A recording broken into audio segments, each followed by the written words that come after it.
Papa, ano po bang ginagawa natin dito sa ospital? May dinalaw ka po ba sa loob? Saka, bakit po pinilit mo kami sumama rito sa inyo tapos hindi mo naman pala kami pabababain ng sasakyan? Sana'y nagpaiwan na lang po ako sa bahay para nakapaglaro po ako ng video games. May kailangan kayong malaman tungkol sa mama niyo, mga anak. Ano po yun, Papa? Nurse na po ba si Mama ng ospital na to? Hindi na po siya photographer?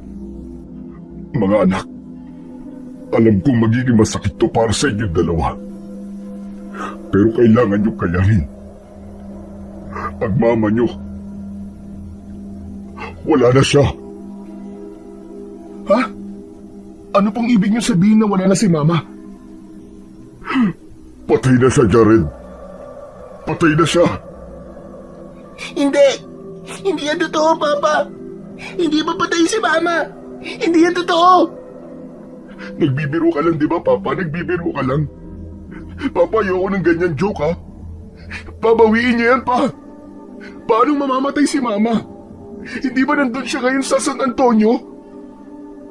Ang totoo, ay halos 2 araw na nawawala ang mama niyo sa San Antonio. Hindi ko na siya makontak, kaya nagpatulong na ako sa mga pulis. Hinanap nila si Maricris, at kanina lang nila nakita ang katawan niya. Patawarin niyo ako kung hindi ko sinabi sa inyo na nawawala siya, dahil ayoko na mag-alala kayo. Hindi. Nagsisinungaling ka lang, Papa. Hindi totoong patay na si Mama. Hindi siya pwedeng mamatay. Kasabay ng muling pagkawala ng mga luha ni Arturo ay siya ring pag-iyak ng kanyang mga anak. Malakas niyang hinampas ang manibela gamit ang kanyang kamay. Napasubsob siya roon at doon niya ibinuhos ang kanyang paghagulgol. Hindi niya kayang ipaliwanag ang sakit na kanyang nararamdaman dahil sa katotohanan na wala na ang babaeng kasama niyang nangako na magsasama sila habang buhay. Nagdesisyon si Arturo na 2 gabi lang iburol ang labi ng kanyang asawa na si Maricris sa kanilang bahay. Sa 2 gabi ng burol ay nakasarado ang kabaong nito dahil ayaw niyang makita ng mga anak niya ang itsura ng katawan ni Maricris. Matapos yun, ay inilibing na nila ang bangkay. Hanggang sa sandaling yun, ay ramdam na ramdam niya na hindi pa rin makapaniwala ang 2 niyang anak sa nangyari sa nanay ng mga ito. Pagka-uwi nila sa bahay mula sa sementeryo, ay pumasok kagad si Jared sa kwarto nito, habang si Jonas naman ay tumabi kay Arturo sa pagkakaupo sa sofa. Papa, hindi na po ba talaga natin makakasama si Mama? Makakasama pa natin siya, anak. Darating ang oras na makikita ulit natin siya kapag nasa heaven na tayo. Kapag nandun na tayo, ay hindi na tayo magkakahiwalay kahit kailan. Hindi po ba kapag nasa heaven na po tayo ay patay na rin po tayo nun? Ibig pong sabihin ay matagal pa po bago natin siya makakasama. Jonas, anak, palagi mong tatandaan na kahit hindi natin nakikita ang mama mo, ay palagi natin siyang kasama. Sigurado ako na nandito lang siya sa paligid. Eh di kung ganun po, ghost na po pala si Mama. Mapait na napangiti si Arturo. Alam niya na mahirap para kay Jonas na maintindihan ng lahat, lalo na't 9 na taong gulang pa lamang ang bata. Dito ka muna, anak, ha? Kakausapin ko lang ang Kuya Jared mo. Tumayo si Arturo at kumatok siya sa kwarto ni Jared. Nang nakailang katok na siya, ay hindi yun binuksan ng panganay niyang anak.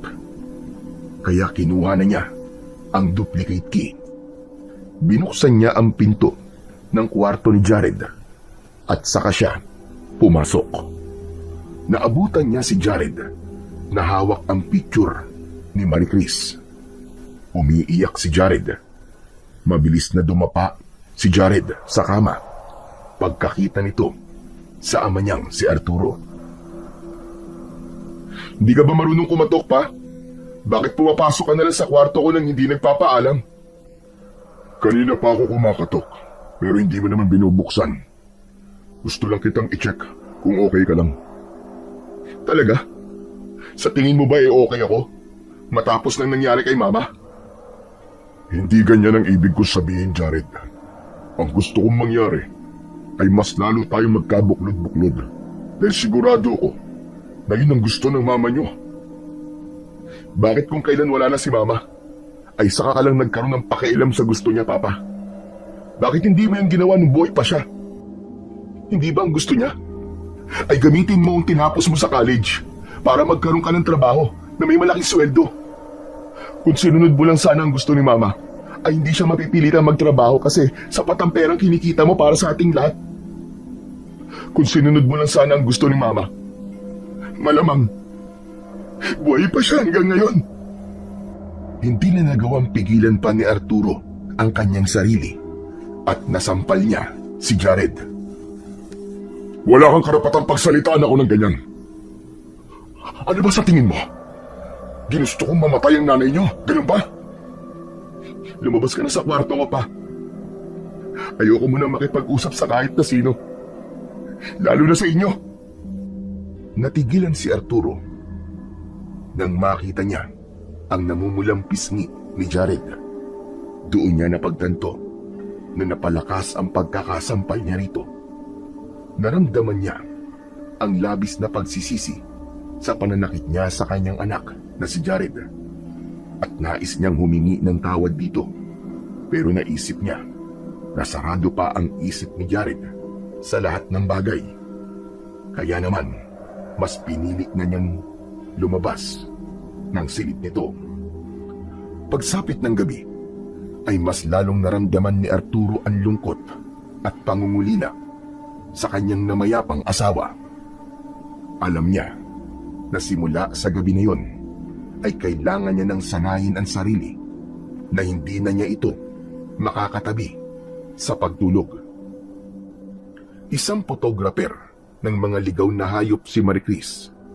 Inilalagay nito sa exhibit ang mga nakukuha nitong litrato at kumikita ito sa ganung paraan.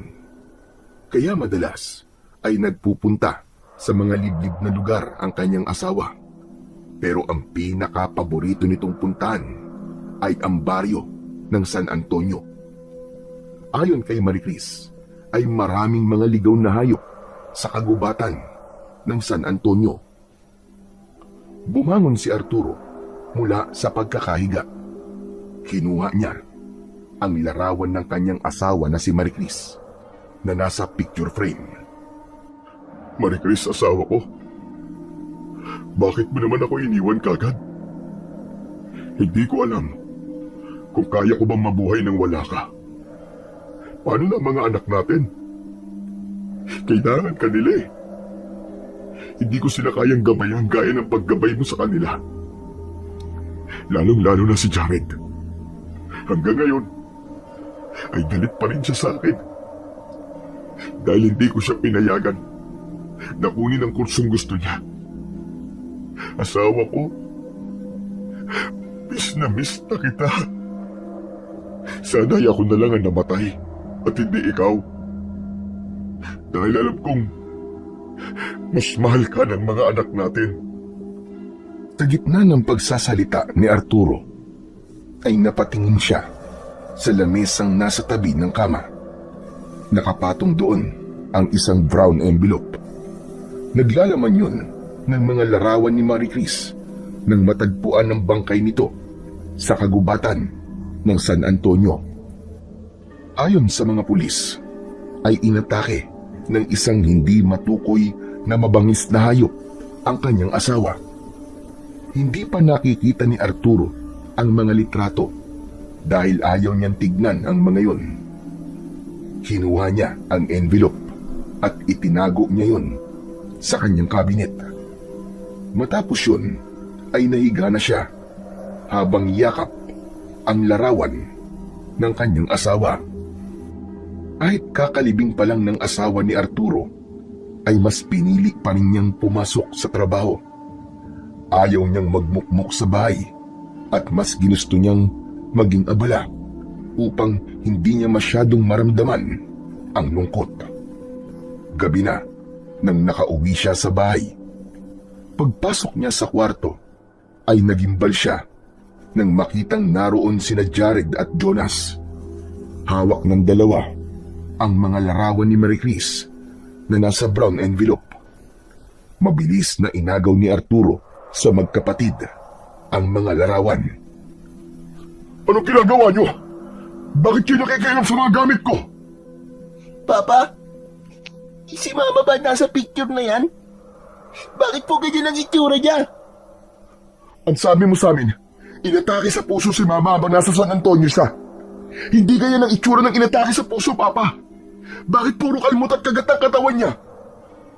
Ano ba talaga nangyari kay Mama? Hindi niyo na kailangan malaman. Ayokong maalala niyo siya sa itsura niya sa mga larawang ito. Kaya ayokong makita niyo to. Huwag mong ipagkait sa amin ang totoong nangyari kay Mama. Anak niya kami. Hindi mo pwedeng itago sa amin ang katotohanan, Papa. Sige, sasabihin ko sa iyo ang totoo. Total yun naman ang gusto mo. Pero sa iyo ko lang sasabihin. Jonas, lumabas ka muna ng kwarto. Dahil may pag-uusapan lang kami ng Kuya Jared mo. Hindi, Papa. Kung sasabihin mo sa akin ang totoong dahilan ng pagkamatay ni Mama, ay kailangan mo ring sabihin kay Jonas. Parehas lang kaming anak ni Mama. Ngunit masyado pang bata ang kapatid mo para sa mga ganitong bagay. Pero anak din siya ni Mama. Karapatan niya malaman ang totoong nangyari, Papa. Papa, tama po si Kuya. Gusto ko rin po malaman ang totoong nangyari kay Mama. Naawang tinignan ni Arturo ang anak niyang bunso na si Jonas.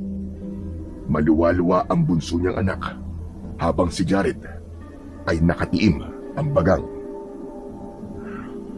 Okay, sige. Sasabihin ko na sa inyo ang totoong nangyari sa nanay niyo. Ayon sa investigasyon ng mga pulis, ay inatake ng isang mabangis na hayop ang inyong ina. Yun ang dahilan kung bakit may mga kalmot at kagat siya sa iba't ibang parte ng kanyang katawan. Inatake ng isang mabangis na hayop? Anong klaseng hayop ang pumatay sa kanya? Hindi ko alam. Kahit ang mga pulis ay blanco rin. Hindi nila matukoy kung anong klase ng hayop ang umatake sa inyong ina. Patawarin niyo ako kung di ko to sinabi sa inyo kagad dahil gusto ko manatili sa alaala niyo ang magandang mukha ng inyong ina.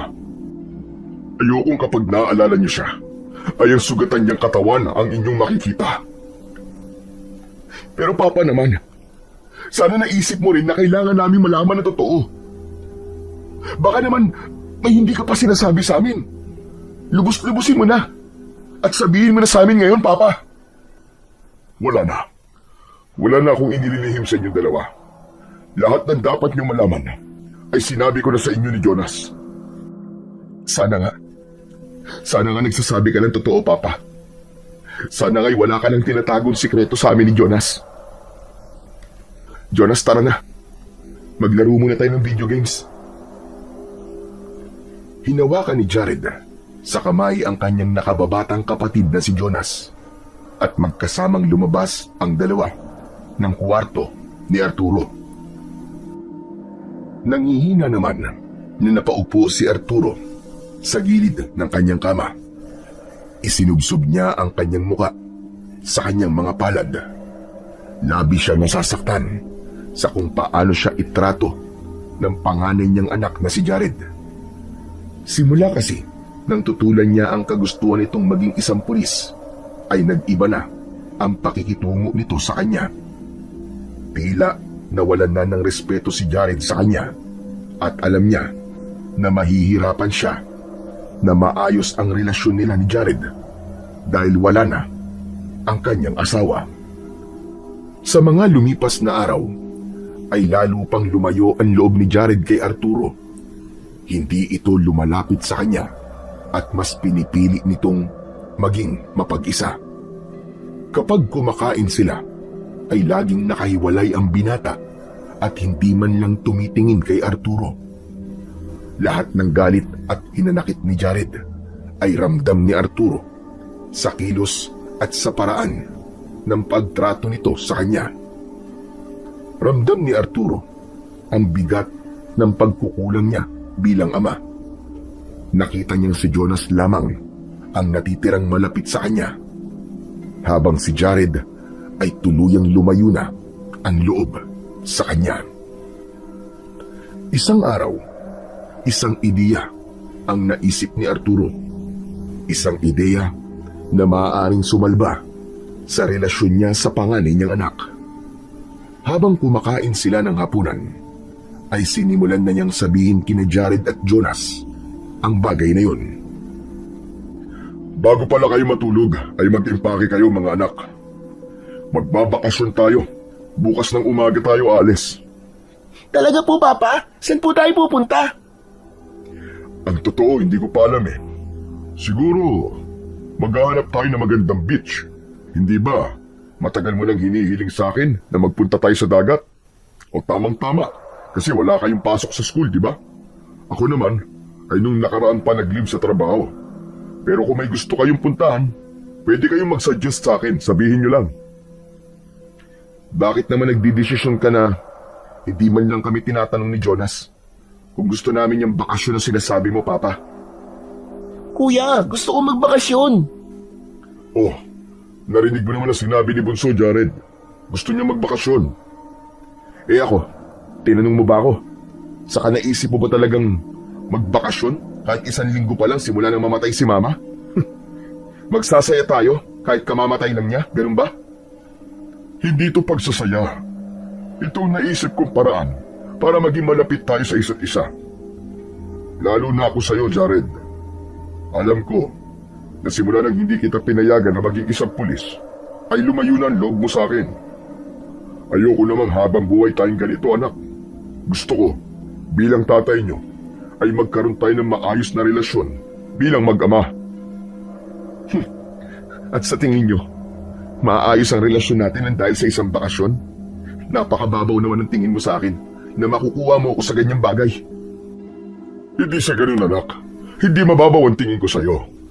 Naisip ko lang na kapag nasa bakasyon tayo ay wala tayong magagawa kundi ang mag-usap. Marami tayong dapat pag-usapan. Alam mo yan, Jared. Kailangan natin itong ayusin bago pa ito tuluyang lumala. At hindi pwedeng hindi kayo sasama.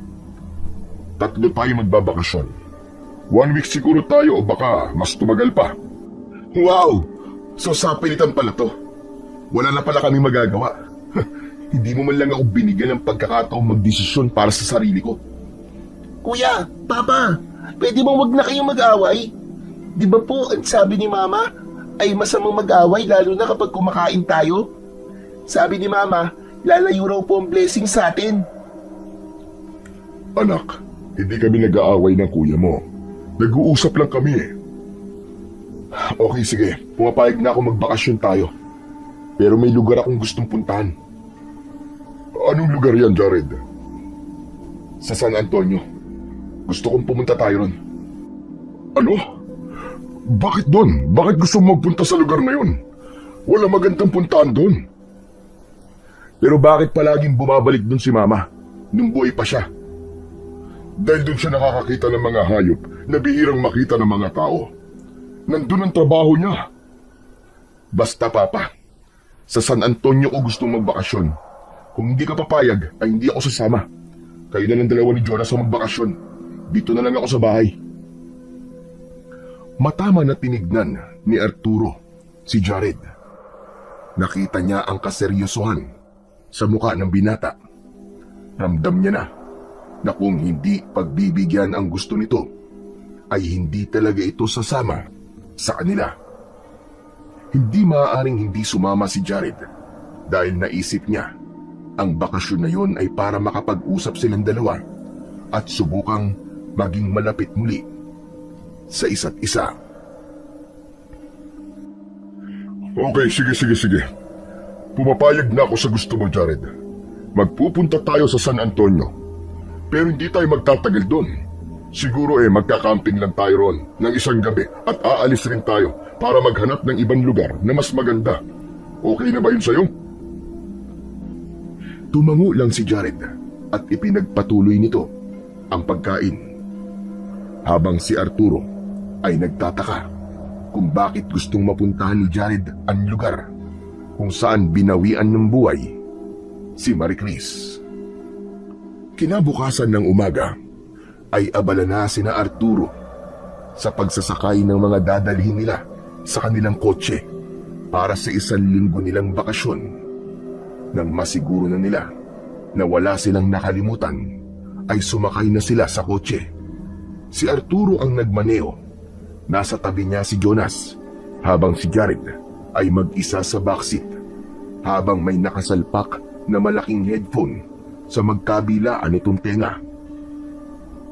Maitanong ko lang, Jared, bakit gusto mong magpunta tayo sa San Antonio? Walang nakuwang sagot si Arturo mula sa kanyang anak na si Jared.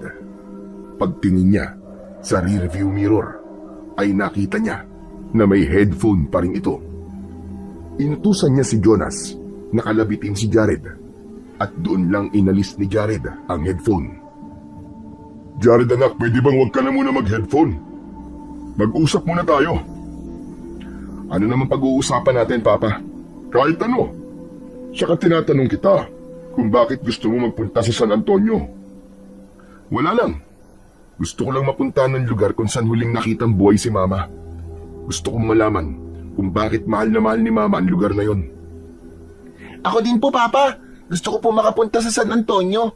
Palagi pong kinikwento sa akin ni Mama na marami pong kakaibang hayop doon.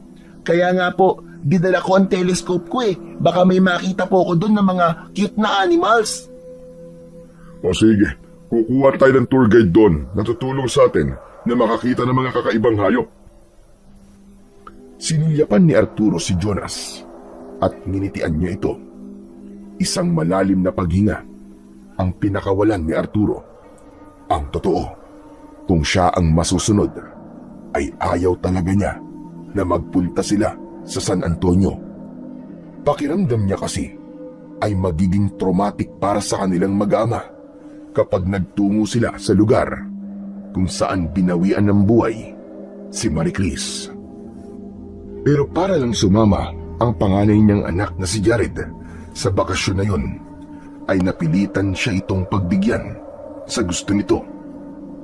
Ganun pa man, umasa siya na magiging maayos at maganda ang pananatili nila sa San Antonio. Gabi na nang makarating sina Arturo sa San Antonio. Sa tulong ng mapang na iwanan ni Maricris, ay narating nila ang naturang lugar. Sobrang liblib ng San Antonio. Ang mga kabahayan doon ay puro kubo at wala na silang nakikitang mga tao sa labas ng mga oras na yun. Mabagal na ang pagpapatakbo ni Arturo sa kotse. Tumingin siya sa paligid sa pag-asang may makikita silang tao na maaari nilang mapagtanungan kung saan sila maaaring magpalipas ng gabi. Dapat pala ay nagharap na lang tayo na matutuluyan natin sa bayan, tapos bukas ng umaga na tayo nagpunta rito. Mukhang wala tayo mapagpapalipasan ng gabi rito. Ang mabuti pa siguro bumalik na lang muna tayo sa bayan. Pero sayang naman ang pagod natin, Papa. Maghanap ka na lang dito ng pwede nating tuluyan. Saka 1 oras pa bago tayo makarating sa bayan. Hindi magandang ideya ang naiisip nyo. Pagod na ako. Gusto ko na magpahinga. Wala ngang katao-tao rito ng ganitong oras, Pero sige, subukan pa natin kung may makikita tayo matutuluyan dito. Kapag wala talaga, wala na tayo mapagpipilian kundi ang bumalik sa bayan. Nagpatuloy sa mabagal na pagmamaneho si Arturo hanggang sa bigla niyang tinapakan ng preno ng isang matandang lalaki ang bigla na lamang humarang sa unahan ng kotse. May dala yung pana at mga palaso sa likod. Nakasuot yun ng bahag. Nagulat ang mag-ama, pero kahit paano ay nakakita si Arturo ng pag-asa na meron na silang mapagtatanungan kung saan sila maaaring magpalipas ng gabi. Bumaba siya ng kotse at nilapitan ang matandang lalaki. Napaatras siya. Nang kumuha ng palaso ang matanda at itinutok nito ang pana sa kanya. Teka, huwag niyo po akong sasaktan. Hindi po ako masamang tao. Wala po kami rito para manggulo. Sino ka? At anong ginagawa mo rito sa aming baryo ng ganitong oras? Ako po si Arturo. Galing po ako sa syudad. Kasama ko po ang 2 kong anak. Nandito po kami para magbakasyon sa inyong lugar. Hindi lugar ng bakasyonan ng aming baryo. Umalis na kayo rito. Pero pagod na po ang 2 anak ko. Kailangan po namin na matutulugan kahit ngayong gabi lang. Magsasalita pa sana ang matandang lalaki nang umalingaw-ngaw ang malakas na pag-angin na tila nagmula sa isang napakalaking mabangis na hayop. May pagtatakang luminga si Arturo sa paligid. Anong hayop po yun? Napakalakas naman ang angin niya. Hindi kayo ligtas dito sa labas ng ganitong oras. Sumunod kayo sa akin at doon na muna kayo magpalipas ng magdamag sa aking kubo. Naku, maraming salamat po. Sumakay na rin po kayo sa kotse namin at ituro nyo na lang kung nasaan ang bahay nyo. Hindi ako sumasakay sa ganyang uri ng sasakyan. Sundan nyo na lang ako. Madali. Sige po, kung yan po ang gusto nyo. Muling sumakay si Arturo sa kotse habang ang matandang lalaki ay nagsimula ng naglakad. Kapansin-pansin ang paglinga ng matanda sa paligid na parabang meron yung pinatatakutan. Papa, sino po yung matandang lalaki? Hindi ko alam, pero nag-offer siya na doon muna tayo magpalipas ng gabi sa bahay niya. Sigurado ka ba mapagkakatiwalaan natin siya? Tingnan mo, may dala pa siyang pana. Sa tingin ko, normal sa tao rito ang may dalang pana dahil maraming hayop sa paligid. Siguro isa siyang mangangaso. Saka mukhang mapagkakatiwalaan naman siya eh. Makalipas ang ilang sandali, ay huminto ang matandang lalaki sa harapan ng isang kubo na nakatayo sa malawak na bakuran. Inihinto na rin ni Arturo ang kanyang sasakyan. O sige na, huwag niyo nang dalhin ang lahat ng gamit niyo dahil aalis din tayo bukas ng umaga. Dalhin niyo lang ang mga kailangan niyo sa pagtulog. Tanging jacket lamang ang dinala ni Arturo nang bumaba siya ng sasakyan. Nang bumaba na rin sina Jonas at Jared, ay sumunod sila sa loob ng kubo ng matandang lalaki. May tamang laki ang kubo. Tanging gasera ang pinagmumulan ng liwanag doon. Agad na isinarado ng matanda ang pinto. Maraming salamat po sa pagpapatuloy niyo sa amin. Ito po pala ang mga anak ko, si Jared at si Jonas. Kayo po, Tatang. Ano pong pangalan niyo? Tinatawag ako sa lugar na to sa pangalan na Apong Agani. Kung ang namumuno rito sa San Antonio, kahit mga dayo kayo sa aming lugar, ay responsibilidad ko pa rin siguraduhin ang inyong kaligtasan. Kaya papatuloyin ko kayo sa aking bahay. Ipaglalatag ko kayo ng banig upang makapagpahinga na kayo. Tumalikod si Apong Agani at sinimulan na nito ang pag-aayos ng higaan ni na Arturo. Iginala ni Arturo ang mga mata sa kabuuan ng kubo. May mga bagay doon na hindi niya maunawaan kung para saan. May mga bungo ng iba't ibang uri ng hayop na nakasabit sa dingding. Sa isang sulok ay may mga bote na may laman na tila langis na may nakababad na mga pinatuyong daon. Nang matapos na si Apong Agani sa pag-aayos sa higaan, ay humiga na roon sina Arturo. Papa, ang tigas po ng higaan. Sumasakit po ang likod ko. Pagtiisan mo na lang muna, bunso. Hayaan mo. Bukas kapag nag-camping tayo, ay malambot na ang higaan mo dahil nagdala ko ng kutsyon. Sige na, matulog ka na. At alam kong Pagod ka sa biyahe natin. Hindi nagtagal ay nakatulog na sina Jared at Jonas, habang si Arturo ay gising na gising pa rin. Hindi siya dinadalaw ng antok. Wala siyang ideya kung dahil ba yun sa namamahay siya o dahil sa pakiramdam niya na may kakaiba sa paligid. Napansin ni Arturo na simula nang lumabas si Apong Agani kanina ay hindi pa yun bumabalik. Tinignan niya ang oras sa kanyang relo at nalaman niya na 1:00 na ng madaling araw. Maingat na bumangon si Arturo. Lumabas siya at hinugot sa bulsa ang isang pakete ng sigarilyo at lighter. Nagsindi siya ng isa. Pagbuga niya ng usok sa hangin ay nagulat siya nang marinig ang boses ni Apong Agani sa kanyang likuran. Anong ginagawa mo rito sa labas? Pumasok ka na. Hindi ba't sinabi ko na hindi ligtas sa labas ng ganitong oras? Nakakagulat naman po kayo. Pasensya na po pero hindi po kasi ako makatulog eh. Namamahay po siguro ako. Pero bakit pala delikado rito sa labas kapag ganitong oras, Tatang? May mababangis po bang hayop na gumagala rito?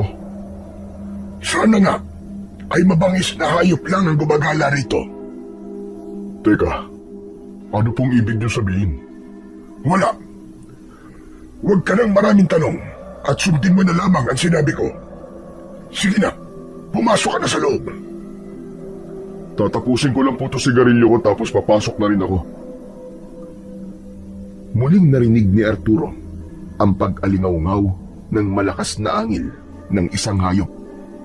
Talaga palang maraming mababangis na hayop dito. Ano pong hayop yung kanina pa nating naririnig? Hayop? Iniisip mo bang hayop ang gumagawa ng ingay na yon? Opo. Bakit po ba? May iba pa po bang pwedeng gumawa ng ganong ingay? Wala kang alam sa lugar na ito. Bakit, Tatang? Ano ho ba dapat malaman sa lugar na to? Hindi mo na kailangan malaman. Tutal aalis din naman kayo kagad dito. Ang mabuti pa'y pumasok ka na sa loob ng bahay at matulog. Mas makabubuti yun sa'yo kesa nandito ka sa labas. Kayo po, hindi po ba kayo matutulog? Huwag mo na lamang pakialaman ang aking ginagawa. Sige na, pumasok ka na. Naglakad palayo si Apong Agani, dala ang pana at palaso nito. Nais sana yung sundan ni Arturo, pero sinunod na lang niya ang sinabi ng matanda. Naisip niya na baka magalit ito sa kanya kapag hindi niya sinunod ang sinabi nito. Kaya matapos manigarilyo ay bumalik na si Arturo sa loob ng kubo. Humiga na siya sa tabi ng mga anak niya at pinilit niyang matulog. Ang malakas at sunod-sunod na tilaok ng manok sa labas ng kubo ang gumising kina Arturo. Pagsapit ng umaga, lumabas si Arturo at nakita niya si Apong Agani na nagpapatuka ng mga alaga nitong manok sa gilid ng kubo. Magandang umaga po sa inyo, Apong Agani. Magandang umaga rin. Kumusta ang tulog niyo kagabi? Maayos naman po. Napakalamig po pala rito sa lugar niyo kapag gabi. At sarap po ng tulog ko. Para po kami naka-aircon. Napapaligiran kasi ang San Antonio ng mga bundok at malalawak na kagubatan. Kaya malamig ang klima rito. Napakaswerte niyo po at nakatira kayo rito sa ganito kagandang lugar. Kapag tumanda na ako, sa ganitong lugar ko gustong manirahan. Yung wala na akong gagawin, kundi ang pagmasdan ng napakagandang tanawin sa aking paligid. Oo nga pala, bago kayo umalis, ay saluhan niyo muna akong mag-almusal. Niluluto ko lang ang nilagang saging. Kung kailangan niyong gumamit ng banyo, ay nasa likod ng kubo ang palikuran. Meron dong balon at doon kayo kumuha ng tubig. Hindi nagtagal, ay magkakasalo na nag-almusal sina Arturo, Apong Agani at sina Jared at Jonas. Walang arte pagdating sa pagkain ang mga anak ni Arturo, kaya kahit nilagang saging at mainit na kape ang kinakain nila, ay magana pa rin kumakain ang mga ito. Meron pala akong itatanong sa inyo.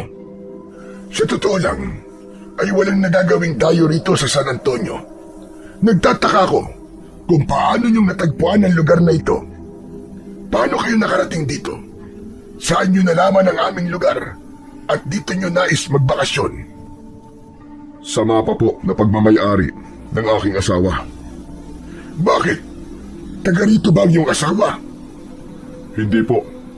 Nagpupunta kasi rito ang asawa ko para kumuha po ng litrato ng mga hayop na bihirang makita ng mga tao. Ang sabi po niya ay maraming ganong hayop dito sa San Antonio. Photographer po kasi ng mga hayop ang asawa ko. Sa kasamang palad, wala na po siya. Baka po kilala niyo si Mama, Apong Agani. Ano bang pangalan ng nanay mo? Maricris po. Maraming beses na po siya nagpupunta rito nung buhay pa po siya. Hindi nakaligtas sa mga mata ni Arturo ang gimbal na lumukob sa muka ni Apong Agani. Natigilan ang matanda at tila hindi makapaniwalang tinignan nito sina Arturo at ang dalawa niyang anak. Teka, bakit parang gulat na gulat po kayo nang marinig niyo ang pangalan ng asawa ko? Tama po ba ang anak ko? Nakilala niyo po si Maricris? Hindi ko kilala ang iyong asawa. Ang totoo ay, ngayon ko lang narinig ang pangalan na sinabi niyo. Yumuko si Apong Agani at ipinagpatuloy nito ang pagkain. Pero iba ang pakiramdam ni Arturo ng sandaling yun.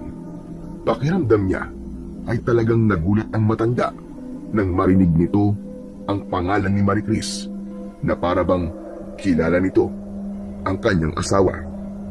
Nagkaroon siya ng hinala na may hindi sinasabi sa kanila si Apong Agani at yun ang gustong malaman ni Arturo.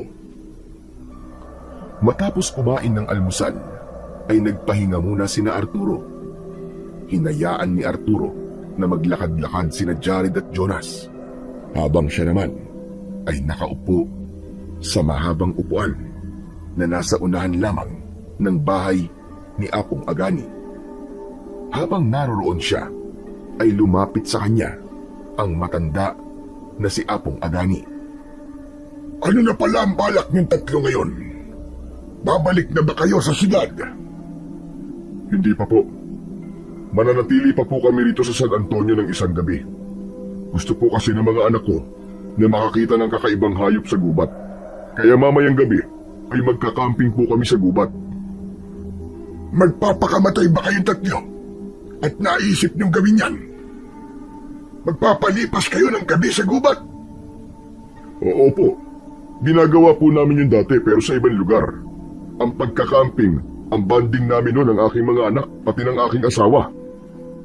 Sa ibang lugar ay pwede niyong gawin yan. Pero dito sa San Antonio ay hindi.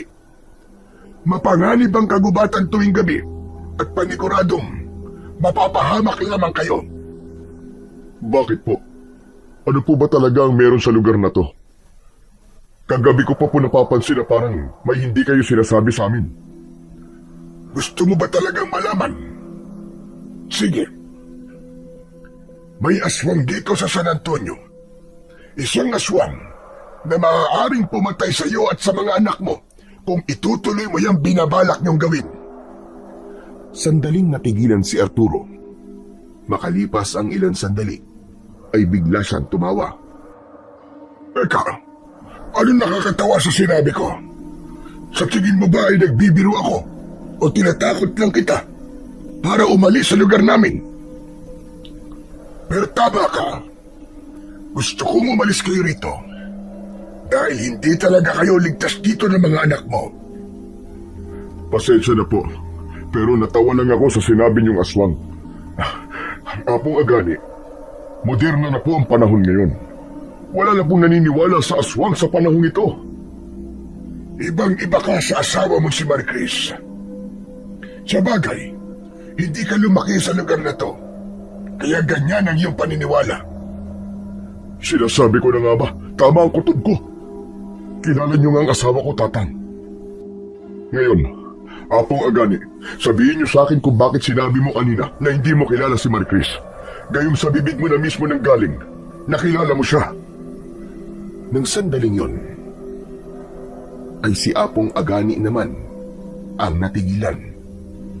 Matagal itong nakatitig kay Arturo na para bang nagkakaroon ito ng pagdadalawang isip kung sasabihin ba nito ang totoo kay Arturo o hindi.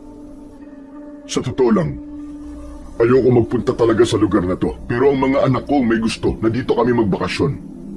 Alam niyo ba kung bakit ayoko magpunta rito sa San Antonio?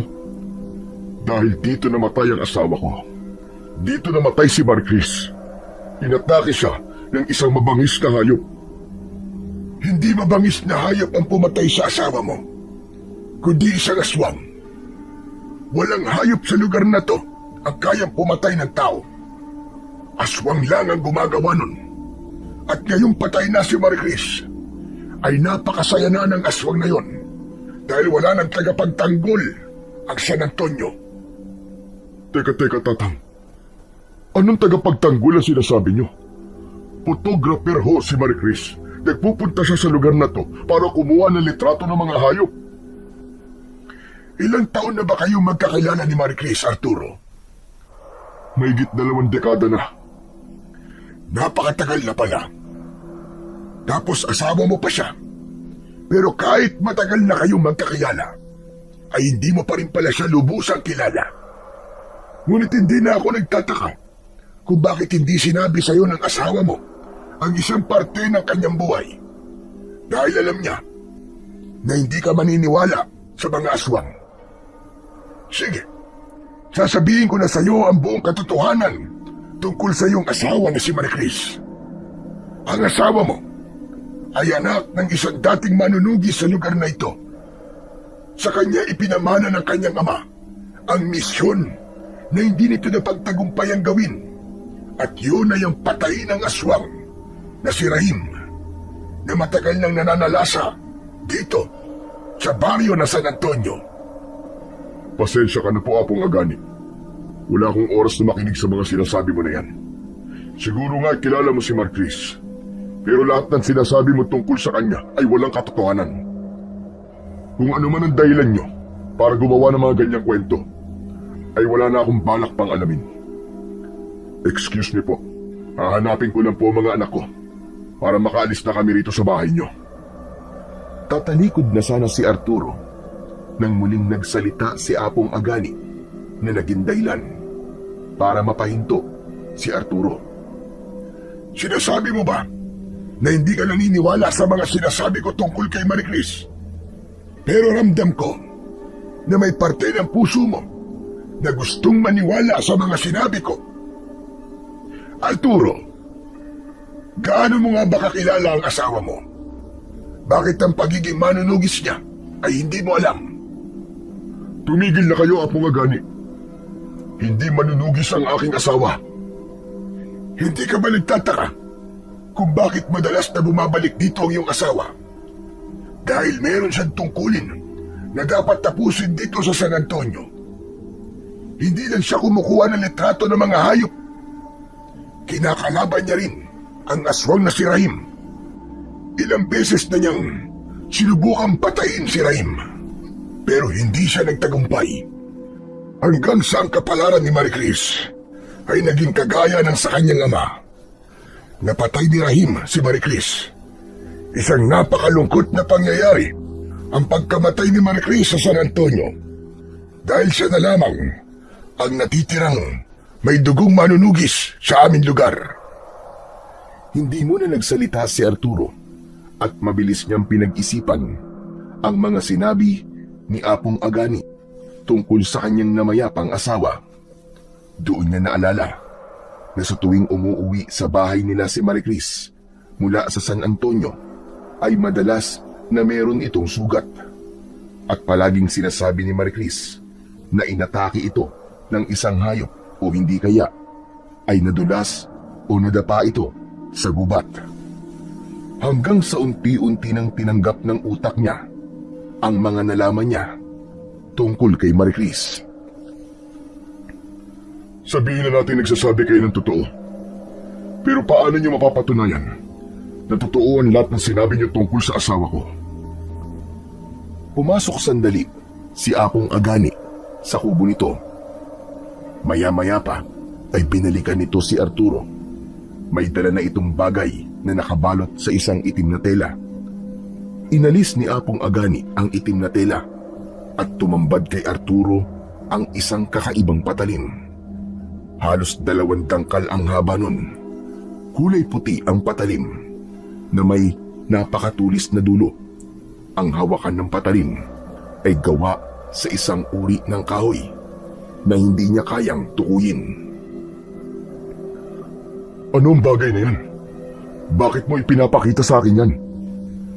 Ito ang makapangyarihang sandata na ginamit noon ni Marie Chris sa pakikipaglaban kay Rain.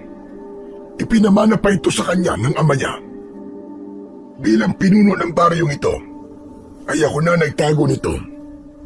Ito ay gawa sa pangil ng elepante. Maingat itong pinanday upang maging isang sandata laban sa mga aswang. Hawakan mo. Damhin mo ito, Arturo. Alam kong mararamdaman mo ang presensya ng iyong asawa sa patalim na ito. Nanginginig ang mga kamay na kinuha ni Arturo ang kakaibang patalim. Malamig ang pakiramdam nun sa kanyang mga palad. Napapikit siya at kumawala ang luha sa kanyang mga mata. Biglang pumasok sa isip niya ang kanyang asawa na si Marie Chris. Nakita niyang muli ang mga ngiti nito. Bumalik sa alaala nito kung paano siya nito yakapin at halikan. Nang bumukas ang mga mata ni Arturo, ay habol niya ang kanyang paghinga. Napagtanto niyang totoo ang sinabi ni Apong Agani dahil nasa patalim nga na yun ang presensya ni Marie Chris. Agad niyang ibinalik ang patalim kay Apong Agani. O ano? Naniniwala ka na ba sa mga sinabi ko sa iyo, Arturo? Hindi ko po alam. Naguguluhan pa rin ako. Nagtataka lang ako kung bakit inilihim ni Marie Chris ang bagay na yan sa amin ng mga anak niya. Gaya ng aking sinabi, baka inisip niya na hindi kayo maniniwala sa kanya. Maaari rin na naisip niya na baka matakot kayo sa kanya o kaya nais lang niya kayong protektahan. Kung ano man ang dahilan ni Marie Chris, ay tanging siya lamang ang nakakaalam. Nang sandaling yon, ay dumating na sina Jared at Jonas. Bakas sa mukha ng dalawa ang tuwa. Lumapit si Jonas kay Arturo. Oh, mga anak, nandiyan na pala kayo. Kumusta ang pag-iikot niyo ng Kuya Jared mo dito sa San Antonio? Ang ganda po pala rito, Papa. May nakita po kaming batis dun po sa may dulo ng baryo. Tapos, napakadami pong isda. Sayang po at hindi ko po dala yung pamingwit ko. Nanghuli po sana kami ni Kuya ng mga isda sa batis. Sumakay na kayo ng kuya mo sa kotse at aalis na tayo. Hindi po ba pwedeng magstay pa po tayo rito? Hindi ba magka-camping pa tayo? Baka abuti na naman tayo ng dilim. Mahihirapan na tayo mag-set up ng tent kapag ganun. Sige na, sabihan mo na ang kuya mo na aalis na tayo. Sumakay na kayo sa kotse at ako na ang bahalang kumuha ng mga gamit natin. Sumunod si Jonas sa sinabi ng kanyang ama na si Arturo. Lumapit ang bata kay Jared at sumakay na ang dalawa sa kotse. Pumasok si Arturo sa kubo ni Apong Agani. Kinuha niya ang jacket niya at ang ilang gamit ng mga anak niya. Paglabas niya ng kubo, ay sinalubong siya ni Apong Agani. Huwag mong sabihin itutuloy niyo pa rin ang pagtungo sa gubat sa kabila ng mga sinabi ko sa iyo. Yun po ang ipinunta namin dito sa San Antonio. Isang gabi lang naman kami roon at bukas ng umaga ay aalis din kami. Arturo, maraming pwedeng mangyari sa inyo sa isang gabi. Huwag mong ilagay sa panganib ang buhay niyo ng mga anak mo. Kung mahal mo pa sila, ay bumalik na lang kayo sa syudad o magtungo kayo sa ibang lugar. Pero gusto po ng mga anak ko na mapuntahan ang lugar kung saan namatay ang nanay nila. Alam kong kakaiba kung iisipin pero baka yun talaga ang gusto nila para makausad sila sa pagkawala ng kanilang ina. Huwag ka mag-alala, Apong. Dahil ako ang bahala sa mga anak ko. Kaya ko silang protektahan. Sa aswang na si Rahim? Kaya mo ba silang protektahan? Ipapaalala ko lang sa'yo na si Rahim ang pumatay sa asawa mo si Maricris. Nagawa nitong patayin si Maricris kahit pa nagsanay siya sa pakikipaglaban sa tulad ni Rahim. Pasensya na, Apong Agani. Pero kahit na anong sabihin nyo, hindi nyo na kami mapipigilan sa pagkakamping namin sa gubat. Alam ko na matutuwa doon ang mga anak ko at wala akong ibang gusto kundi ang kasiyahan nila dahil kamamatay lamang ng nanay nila. Sige o, aalis na po kami. Maraming salamat po sa pagpapatuloy nyo sa amin ng mga anak ko dito po sa bahay nyo. Inilabas ni Arturo ang wallet mula sa kanyang bulsa. Humugot siya roon ng 2,000 piso at inabot niya yon kay Apong Agani. Tanggapin po niyo ito bilang kapalit ng pagtulong niyo po sa amin. Hindi ko kailangan ng pera mo. Ang kailangan ko ay makinig ka sa sinasabi ko na wag na kayong pumunta sa kagubatan. Sige na po, Apong Agani. Tanggapin niyo na po ito. Si Arturo na mismo ang naglagay ng pera sa bulsa ng pantalon ng matandang lalaki.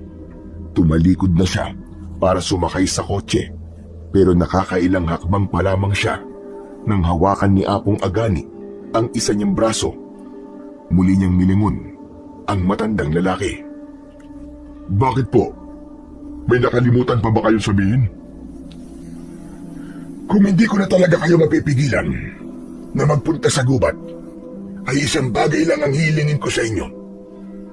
Dalhin mo ang patalim na to na gawa sa pangil ng elepante.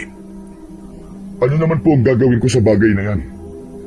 Kung sakaling atakihin kayo ng aswang, ay gamitin mo to upang labanan siya. Naniniwala ako na narito sa patalim na to ang espiritu ng iyong asawa. Kaya alam kong gagabayan ka niya kapag ginamit mo ito. Tinignan ni Arturo ang kakaibang patalim. Naisip niya na gamit yun ni Maricris, kaya nararapat na siya ang magtabi nun. Kinuha niya ang patalim mula kay Apong Agani. Maraming salamat po, Apong Agani. Sige o, mauuna na po kami. Mag-iingat kayo, Arturo. Protektahan mo ang mga anak mo sa abot ng iyong makakaya. Ipagdarasal ko ang kaligtasan niyo dahil alam kong mahalaga kayo kay Maricris. Isang matipid na ngiti at tango na lamang ang isinagot ni Arturo kay Apong Agani upang hindi na humaba ang kanilang pag-uusap. Habang naglalakad palapit sa kotse, ay binalot niya ng mabuti ang patalim gamit ang itim na tela. Pagsakay niya sa kotse, ay inilagay niya sa glove compartment ang patalim. Ano po yung nakabalot sa itim na tela, Papa? Wala. May binigay lang na halamang gamot si Apong Agani. Bakit parang ang tagal niyo po yatang magkausap ni Apong Agani, Papa? Nagtanong lang ako sa kanya ng daan, papunta sa gubat. Di ba meron naman tayong mapa? Bakit kailangan mo pang magtanong sa kanya? Nagtanong lang ako sa kanya, baka may alam siyang shortcut. Pero wala pala, kaya sundin na lang natin kung ano nasa mapa. Jonas, excited ka na bang mag-camping? Opo, Papa. Ang tagal na rin po nating hindi nakakapag-camping eh. Saka gusto ko na rin po makakita ng iba't ibang mga hayop sa gubat. Ngumiti si Arturo kay Jonas. Sinulyapan niya sa rearview mirror si Jared na nakatingin sa labas at tila wala ng interes na magsalita. Binuhay na niya ang makina ng kotse at bago niya yung tuluyang paandarin ay sinulyapan niya muna si Apong Agani na nasa labas pa rin ng bahay nito at nakatingin sa kanila.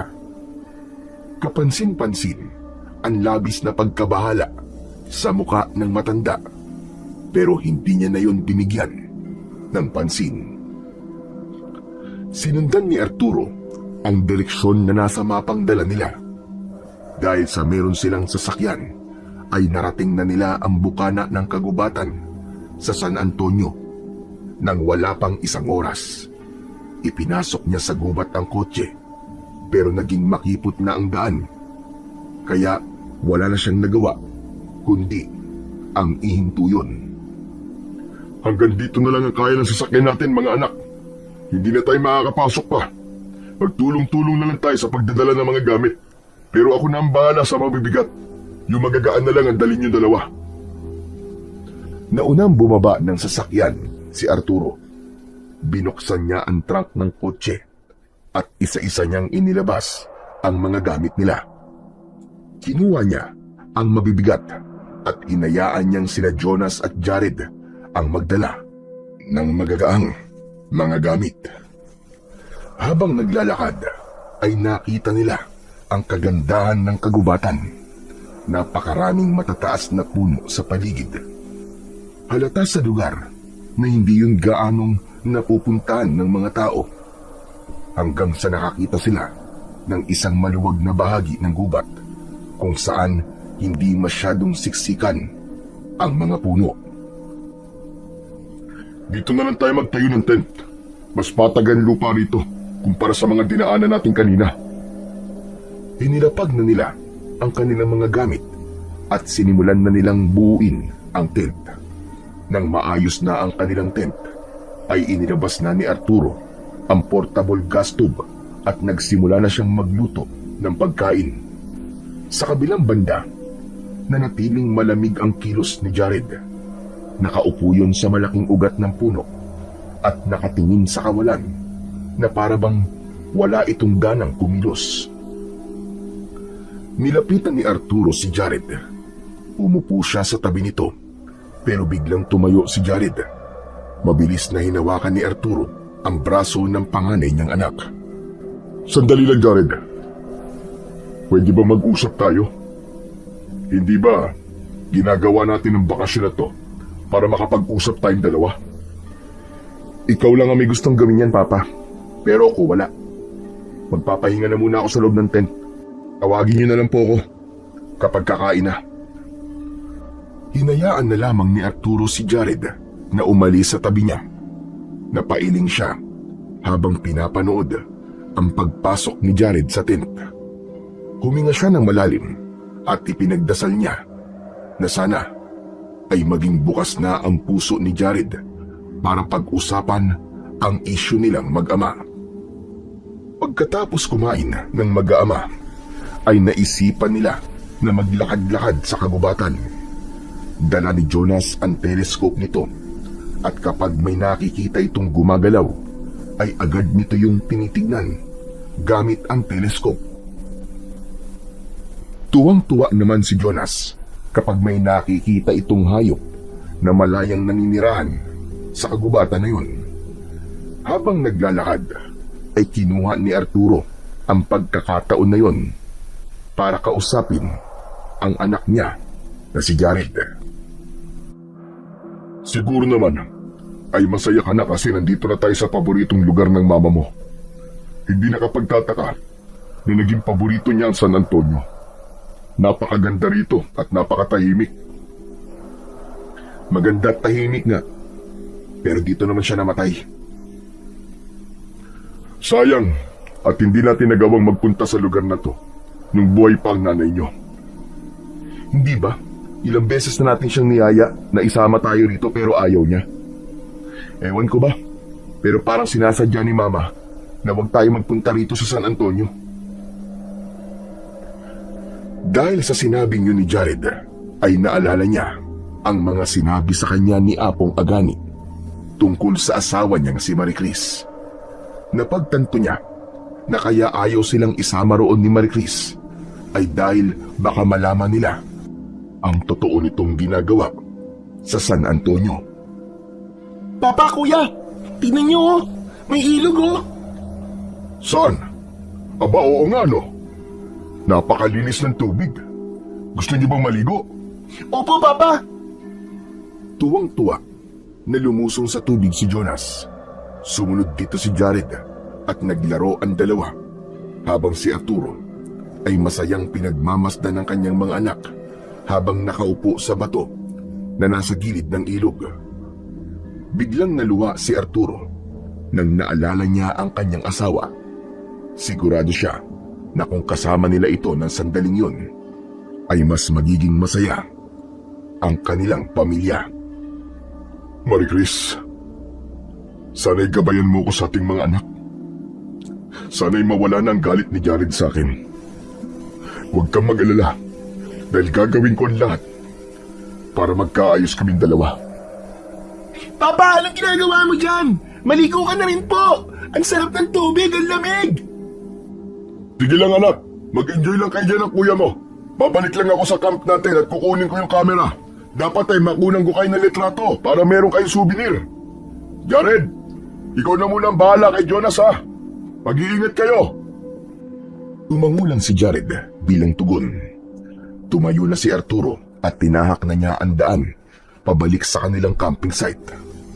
Sa kanyang paglalakad ay pinagmasdan niya ang napakagandang kapaligiran. Hindi niya napigilang humanga sa kanyang nakikita. Ngunit hindi rin niya naalis sa utak niya ang katotohanan na sa lugar na yon namatay ang kanyang mahal na asawa. Nang malapit na si Arturo sa camping site, ay saglit siyang napahinto nang may nakita siyang matangkad na lalaking nakatayo sa labas ng kanilang tent. May kalakihan ng katawan ng lalaki at meron yung makapal na bigote at balbas. Sa tansya niya ay magkaedad lamang sila ng lalaki. Nilapitan ni Arturo ang lalaki. Sino ka? Anong ginagawa mo rito? Ikaw yata ang dapat kong tanungin yan. Dahil nakatira ako sa gubat na to. Anong ginagawa mo rito? At sino ka? Ako si Arturo. Kasama ko ang mga anak ko at nagkakamping kami rito. Hindi ko alam na mayroon palang nakatirang tao sa gubat na to.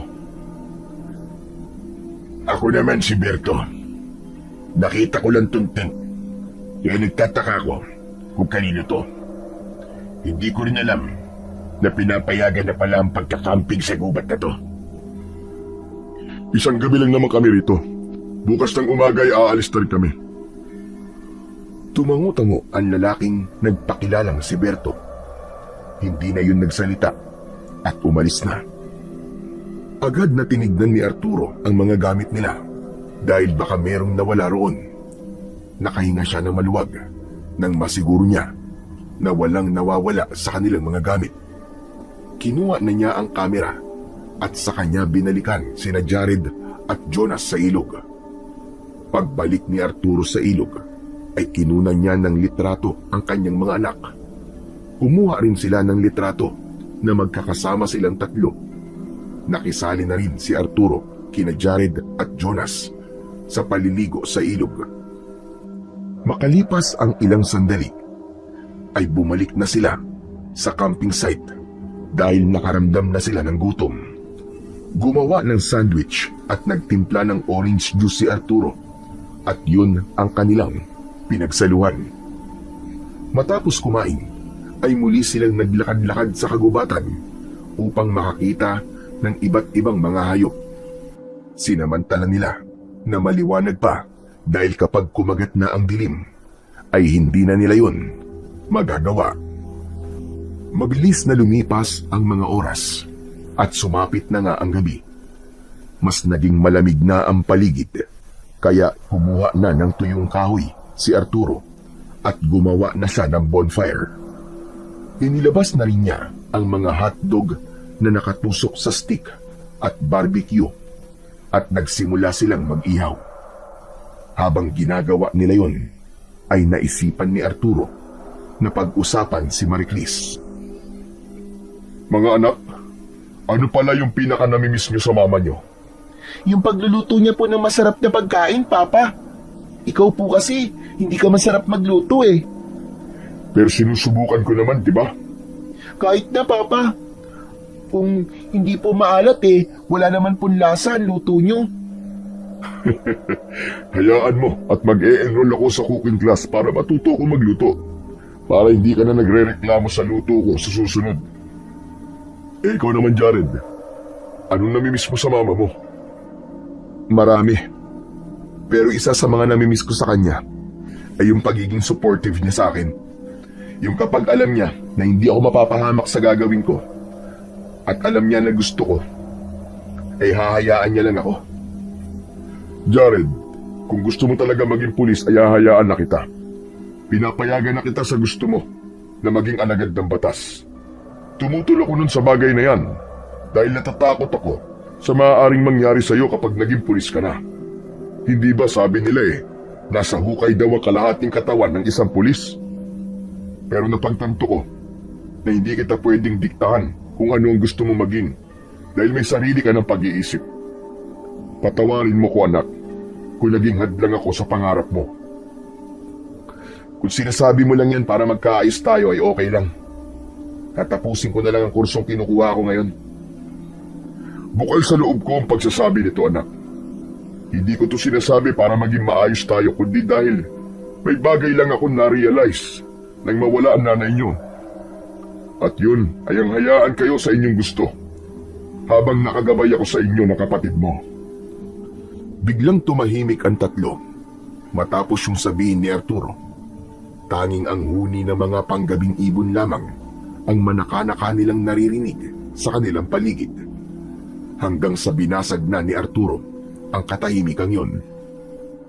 Ako naman, kung tatanungin niyo ako kung ano namimiss ko sa mama niyo,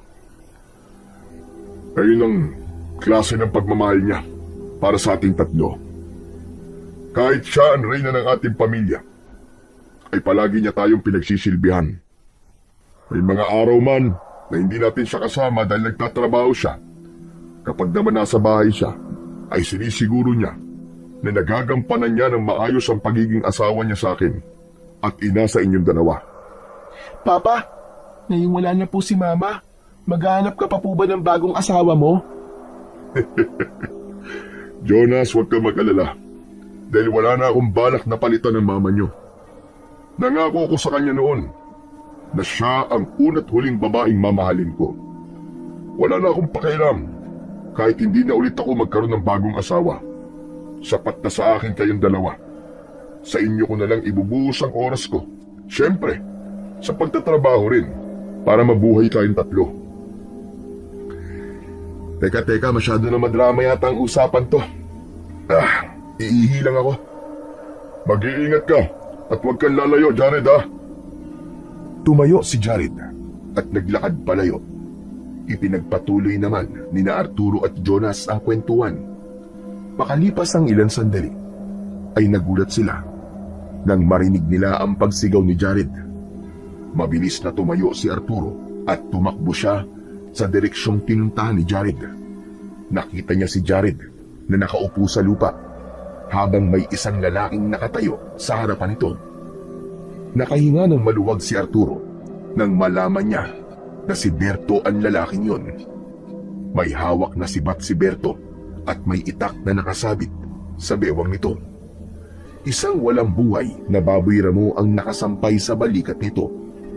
Tila walang pakialam si Berto kahit umaagos ang dugo ng baboy ramo sa katawan nito. Nagmamadaling tumayo si Jared at nagtago sa likod ni Arturo. Dumating na rin si Jonas at natakot ito pagkakita kay Berto. Papa, nakakatakot po siya. Huwag kayong matakot sa kanya, mga anak. Nakatira siya rito sa gubat. Nakilala ko siya kanina nung nasa ilog kayo at kinuha ko ang kamera sa tent. Berto, sila pala mga anak ko. Si Jared ang aking panganay at si Jonas ang aking bunso. Kinagagalak ko kayong makilala. Ako nga pala si Berto. Inilahad ni Berto ang isa nitong kamay na puno ng dugo. Wala kina Jonas at Jared ang nakipagkamay kay Berto. Pasensya na kayo. May dugo pala ang kamay ko, kaya ayaw niyo makipagkamay. Nahuli ko kasi ang baboy ramo dito sa gubat. Ang pangangaso kasi ang bumubuhay sa akin. Ang mabuti pa, isaluan mo kami sa pagkain, Berto. Meron kaming hotdog at barbecue. Masyado yung marami para sa aming tatlo. Tara na! Sumama na si Berto, kina Arturo, nang bumalik sila sa kanilang camping site. Kahit hindi komportable si Arturo na may dalang patay na hayop si Berto, ay hinayaan niya itong samahan sila bilang nakatira ito sa gubat na yon. Naupo na silang apat Sa paligid ng bonfire, inilapag ni Berto ang walang buhay na baboy ramo sa tabi nito at nagsimula na silang kumain. Kuya Berto, bakit niyo po pala pinatay yung baboy ramo? Hindi po ba kayo naawa sa kanya kasi baka po may pamilya siya na naghihintay sa kanya na umuwi po sa bahay nila? Jonas anak, mangangaso ang Kuya Berto mo. Ganyan talaga ang ginagawa niya. Para lang din siyang nagkakatay ng baboy sa palengke. Ang kaibahan nga lang, siya mismo ang humuhuli sa kakatayin niyang hayop. Tama ang tatay mo. Pero minsan, kailangan natin pumatay para mabuhay. Ang ibig sabihin ni Berto ay trabaho niya yan. Walang masama sa ginagawa niya kasi ligaw na hayop naman ang hinuhuli niya at hindi naman endangered species ang baboy ramo. Pero si Mama, mahal na mahal po niya ang mga hayop sa gubat na to, di ba? Hindi po niya sinasaktan ng mga yon. Kinukunan pa nga po niya ng magagandang pictures eh. Iba kasi ang trabaho ng mama mo kay Kuya Berto mo, anak. Anong sinabi mo, Jonas? Kumukuha ng litrato ng mga hayop ang nanay mo sa gubat na to? Opo, photographer po siya ng mga hayop na bihirang makita ng mga tao. Ginagawa niya po yon para makita ng mga tao na nasa ibang lugar ang mga hayop po dito sa San Antonio. Kaya lang po, wala na po siya ngayon eh. Anong ibig mo sabihin wala na siya? Patay na po si Mama. Dito po siya namatay sa gubat na to. Kaya po kami nagpunta rito. Ang sabi po ni Papa, pinatay po ng mabangis na hayop si Mama kasi puro kalmot at kagat ang katawan niya. Pasensya ka na, Berto ah. Masyado talaga madaldal ang anak ko eh. Jonas, pumasok ka na sa tent. Matulog ka na at medyo late na rin. Jared, samahan mo na rin si Jonas.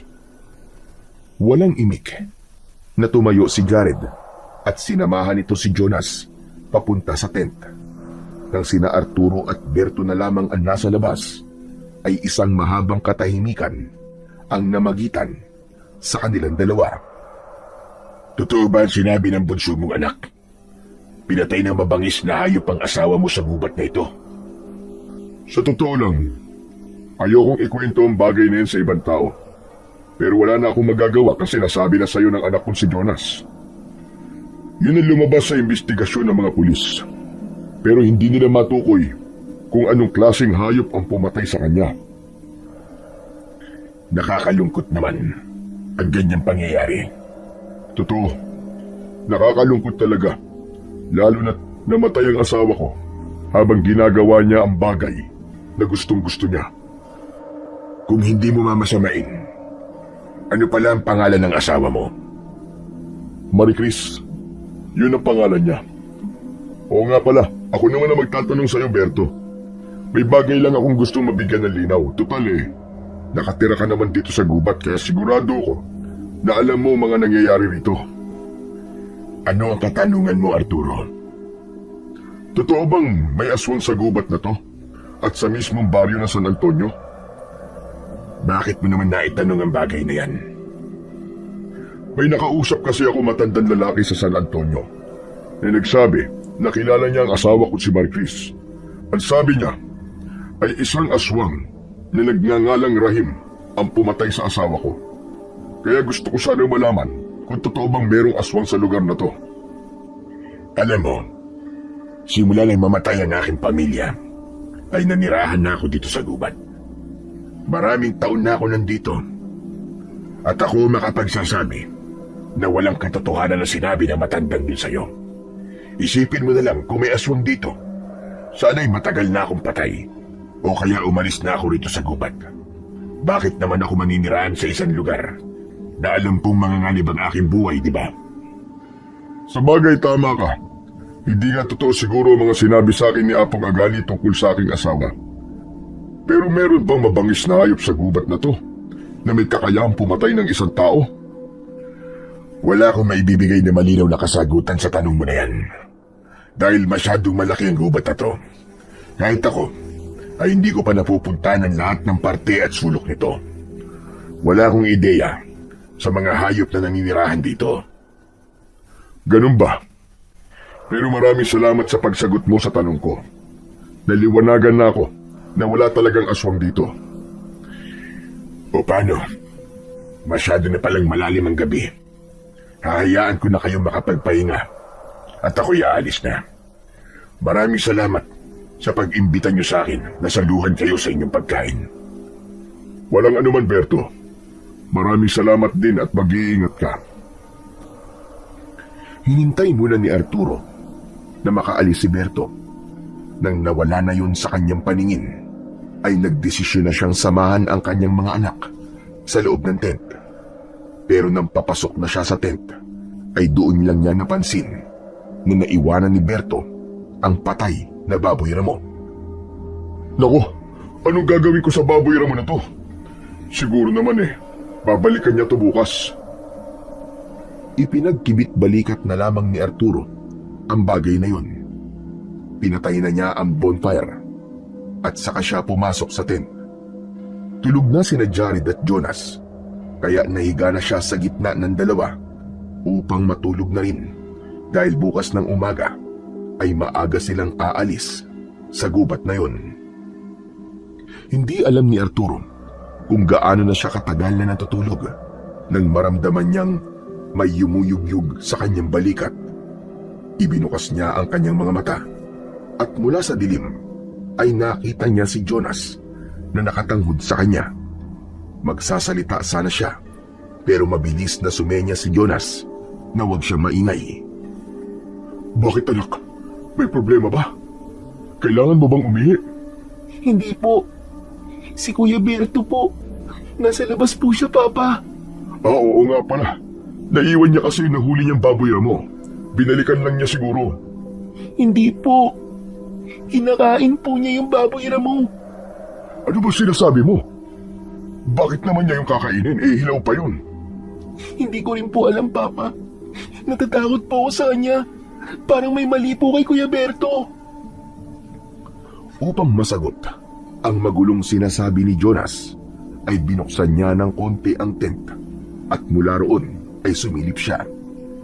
Dahil sa liwanag ng bilog na buwan, ay nakita niya si Berto na kinakain nga ang patay na baboy ramo. Tila isa yung gutom na hayop habang ninangasab ang bituka ng patay na hayop. Puno na ng dugo ang mga kamay at mukha nito. Biglang tumingin si Berto kay Arturo. Mabilis na isinara ni Arturo ang tent habang nilulukob siya ng takot. Jared, gumising ka na. Aalis na tayo. Ha? Anong aalis na gabi pa, Papa? Bukas ng umaga na lang tayo umalis. Inaantok pa ako Nasa labas si Berto at parang may mali sa kanya. Baka kung anong gawin niya sa atin, huwag na kayo magdala ng kahit na anong gamit. Ganito ang gagawin natin, mga anak. Kukunin ko ang atensyon ni Berto at saka kayo tumakbo papunta sa kotse. Jared, ikaw ang maghawak ng susi na kotse. Hintayin niyo ako ron, okay? Kinuha ni Arturo ang susi ng kotse sa isang bag at inabot niya yon kay Jared. Teka, ano ba kasing nangyayari? Sundin mo na lang ang sinasabi ko sa'yo. Mauuna akong lumabas ng tent, tapos saka kayo sumunod. Isang malalim na paghinga ang pinakawalan ni Arturo. Wala siyang makuwang kahit na anong gamit na pwede niyang gawin sandata dahil lahat ng kutsilyo nila ay nasa labas. Binuksan na ni Arturo ang tent at lumabas na siya. Nakatayo si Berto ilang dipaan layo sa kanila habang ang baboy ramo ay halos gutay-gutay na nasa paanan nito. Nang naramdaman ni Arturo na lumabas na rin sina Jared at Jonas, ay sa kanya sinimulang kunin ang atensyon ni Berto. Sa gilid ng kanyang mga mata ay nakita niya na naglalakad na ang mga anak niya papalayo. Berto, ayos ka lang ba? Oo naman. Bakit naman ako hindi magiging ayos? Bakit mo kinakain ang baboy ramo? Hindi yan gawain ng isang normal na tao. Ama ka, hindi nga ito ginagawa ng isang normal na tao. Pero sa kaalaman mo, hindi ako isang tao. Isa akong aswang, Arturo.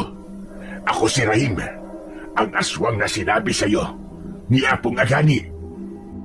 Nang hilakbot ng husto si Arturo Sa revelasyon na yun ni Berto, o mas tamang tawagin niya itong Rahim, sa mismong harapan niya ay nagbago ng anyo si Rahim. Naging mabalasik ang mukha nito at nagmistula itong parang isang mabangis na hayop. Tinubuan ito ng matutulis na itim na kuko at nagkaroon ito ng matatalas na mga ngipin. Binalot ng makapal na balahibo ang buong katawan nito at isang malakas na pag-angil ang pinakawalan ni Rahim.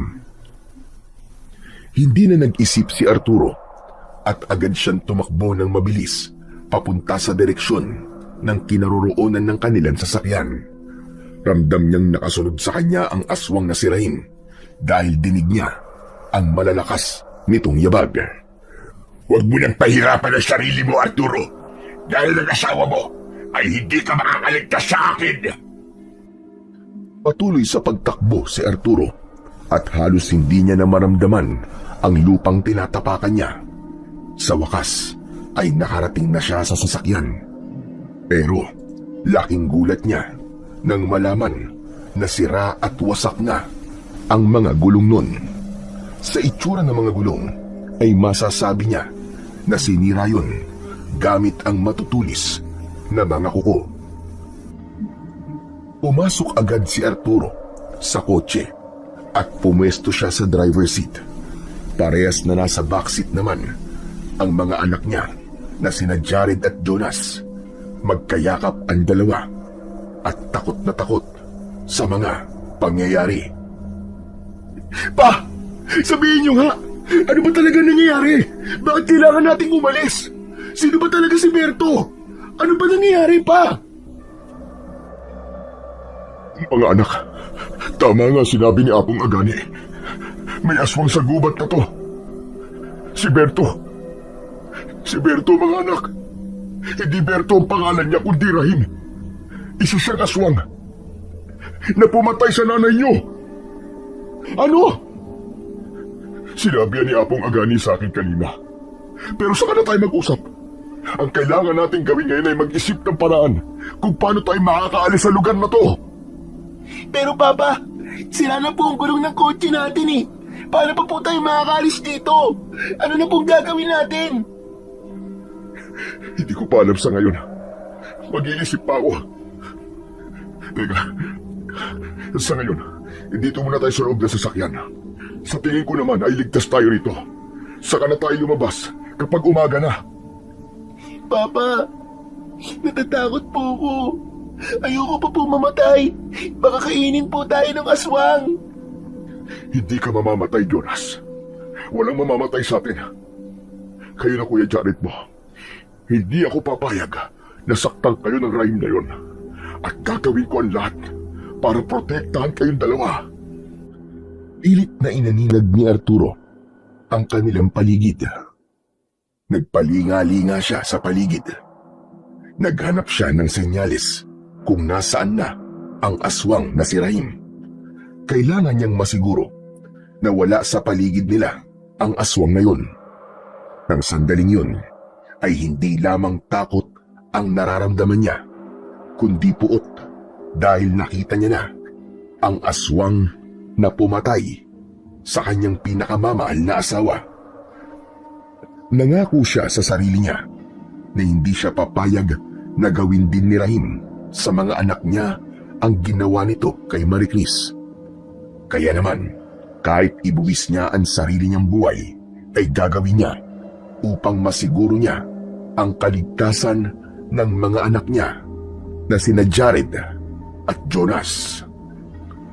Maya-maya pa ay sabay-sabay silang napasigaw nang biglang nabasag ang back windshield ng kotse. Paglingon nila roon ay nakita nila ang aswang na nakasampa sa likuran ng kotse. Bago pa makakilos si Arturo, ay dinakma ng aswang ang braso ni Jonas at hinila palabas ng sasakyan. Sinubukan pang hilahin ni Jared si Jonas, pero masyadong mabilis ang mga pangyayari at tuluyan na ngang tinangay ng aswang ang bunso niyang anak na si Jonas. Hayop ka! Walang niya ka, Rahim! Ibalik mo ang anak ko! Ibalik mo ang anak ko! Papatayin kita! Hayop kang aswang ka! Lumabas si Jared ng sasakyan at hinabol nito ang aswang na si Rain.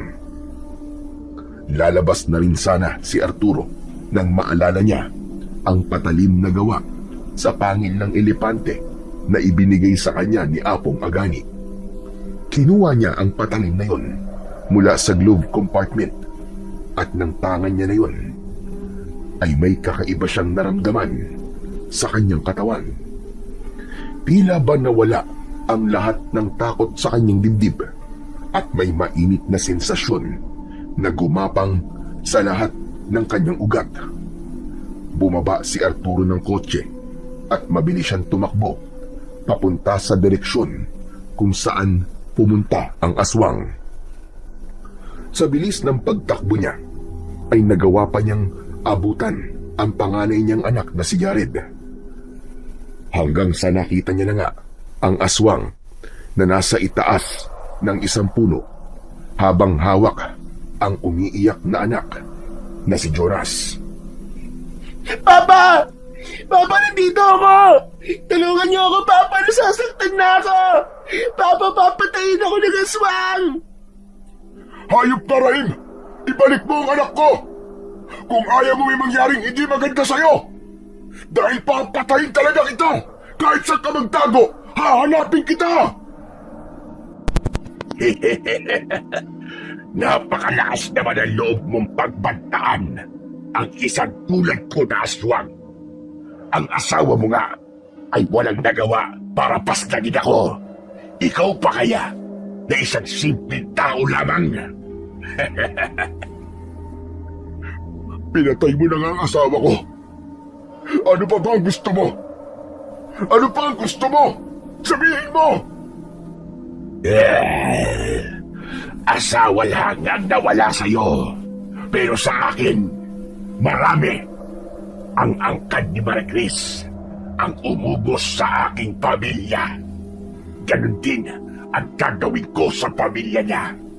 Uubusin ko kayo. Wala akong ititira sa inyo. Papatayin ko kayong lahat at kakainin ko kayo. Alam kong kaya ginawa ni Maricris ay dahil sa kasamaan nyo. Kaya ibalik mo na sa akin ang anak ko. Pakawalan mo ang anak ko. Wala siyang kinalaman. Pakawalan mo siya. Sige. Pagbibigyan ko ang gusto mo. Gusto mong pakawalan ko ang anak mo? Eto, pakakawalan ko na siya. Saluhin mo! Nagulat sila nang biglang inihulog ni Rahim si Jonas mula sa mataas na puno. Nanlaki ang mga mata ni Arturo. Masyado siyang malayo para masalo niya si Jonas. Pero tumakbo pa rin siya ng mabilis para subukan itong iligtas. Pakiramdam ni Arturo ng mga sandaling yun. Pakiramdam niya ay nag-slow motion ang lahat ng bagay at bumagal ang lahat ng mga gumagalaw sa paligid niya. Tila may napakalakas na hangin na nagtutulak sa kanya at naging mas mabilis ang kanyang paggalaw. Hindi siya makapaniwala nang matagumpay niyang nasalo si Jonas. Agad na napayakap ang batang si Jonas sa kanyang ama na si Arturo. Ligtas ka na, anak! Ligtas ka na! Patuloy lang sa pag-iyak si Jonas. Ibinigay ni Arturo si Jonas kay Jared. Sige na, Jared. Tumakas na kayong dalawa. Tumakbo kayo. Magtungo kayo kay Apong Agani. Humingi kayo ng tulong sa kanya. At sabihin niyo ang nangyayari dito. Sige na, bilisan niyo. Tumakbo kayo. Huwag na kayong lilingon. Pero pa, hindi ka namin pwedeng iwanan dito. Kailangan kong harapin ang aswang na yan. Hindi pwedeng lahat tayo ay tatakbo na lang. Sige na. Ikaw nang bahala sa kapatid mo, Jared. Malaki ang tiwala ko sa iyo, anak. Kung ano man ang mangyari sa akin, ay huwag niyong kakalimutan na mahal ko kayong dalawang magkapatid. Ikaw na ang bahala kay Jonas. Sige na, Pakaingatan mo kapatid mo, ipangako mo sa akin. Iligtas niyo ang sarili niyo. Sige na, tumakbo na kayo. Pagkatapos sabihin yun ni Arturo, matapang na tumango si Jared. Ngunit bago pa man makatakbo ang dalawang magkapatid, ay napasigaw si Arturo nang naramdaman niya ang pagkalmot ng matutulis na kuko ni Rahim sa kanyang likod. Bumulwak ang masaganang dugo dito. Mabilis siyang humarap at nakita niya ang aswang na si Rahim na nakatayo habang may nakakatakot na ngisi sa muka. Wari ay nang iinsulto pa. Ang dami niyo pa sinasabi. Masyado kayong emosyonal. Yan ang magiging dahilan ng mabilis niyong kamatayan. Nagkakamali ka. Hindi ako papayag. Nasaktan mo ang mga anak ko, demonyo ka. Dadaan ka muna sa ibabaw ng aking bangkay. Magkamatayan na tayong dalawa, pero hindi mo masasaktan ang mga anak ko. Hindi lang ang bangkay mo ang dadaanan ko, kundi pati na rin ang bangkay ng dalawa mong anak. Sandali, ang patalim na hawak mo, pamilya sa akin yan. Marahil na ibinigay yan sa'yo ng pakialamerong matanda na yun na si Apong Agani. Tama ka. Ang patalim na to ang papatay sa'yo at tatapos sa kasamaan mong demonyo ka. Subukan mo. Dahil maraming beses na sinubukan ng asawa mo na patayin ako gamit ang sandata na yan. Pero ano? Anong nangyari? Wala. Siya ang namatay, imbes na ako. Sa sinabing yun ng pesting aswang, tumiim ang bagang ni Arturo habang may bit ang kapit niya sa makapangyarihang patalim na gawa sa pangid ng elepante. Nanginginig ang kanyang mga kamay, hindi sa takot, kundi sa matinding lakas na dumadaloy sa kanyang katawan at sa bawat himaymay ng kanyang mga ugat. Unang sumugod ang aswang na si Rahim. Umilad naman si Arturo at inatake niya ito gamit ang patalim. Muntik nang tamaan ang dibdib ng aswang, ngunit mabilis itong nakaiwas. Muling sinubukang atakihin ni Rahim si Arturo at bumaon ang mga kuko nito sa kanyang balikat. Mabilis na umatras si Arturo. Sa kabila ng hakdi ng sugat niya, ay hindi niya binitiwan ang patalim. Papa! Oh! Ano to? Ano bang ginagawa niyo rito? Umalis na kayo! Bilisan niyo iligtas niyo ang buhay niyo! Sa tingin mo ba, ay maililigtas mo pa ang mga anak mo mula sa akin, Arturo? Nahihibang ka kung yun ang iniisip mo. Dahil sabay-sabay na kayong mamamatay rito, hindi na kayo makakalabas dito ng buhay!